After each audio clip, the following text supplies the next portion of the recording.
Mga sisi, kumusta po kayong lahat? Mega shoutout sa inyo. Magandang araw po sa aking mga viewers. Kumusta po kayong lahat? Ito po yung niluluto ko mga sisi ay nagtinola po ako ng manok. Native chicken po ito mga sisi. Ang lasa po ay same lang po sa atin sa Pilipinas. Kaso ang mga manok po dito ay binabalatan. Ang lahat ng mga karne ay binabalatan po talaga mga sisi. Kaya ganito po yung itsura ng ating manok. Ayan. So, ngayon pala ay nagtatahi ako ng aking customer na order. May order po siya na 2 damit, mga sisi.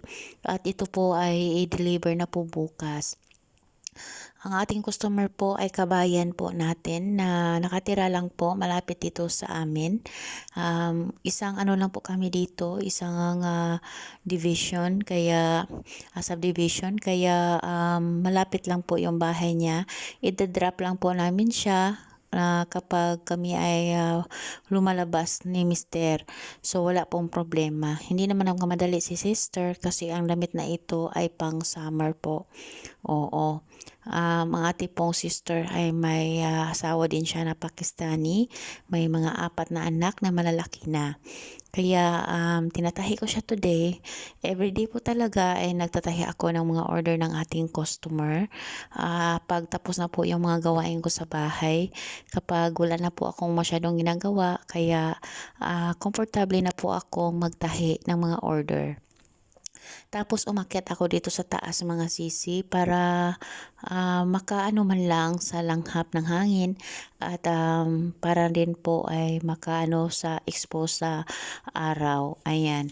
Kasi malamig talaga sa loob ng bahay, so kailangan nating umakyat pag may araw po mga sisi para naman ay malalasapan natin yung yung init ng araw. Tapos mga sisi ay kumain na rin po kami ng aming tanghalian. Medyo matagal-tagal po talagang lumambot yung karne kapag native talaga mga sisi. Oo. So, natapos na pala yung tinatahi ko mga sisi. Ito pula yung isang dress na natahi ko.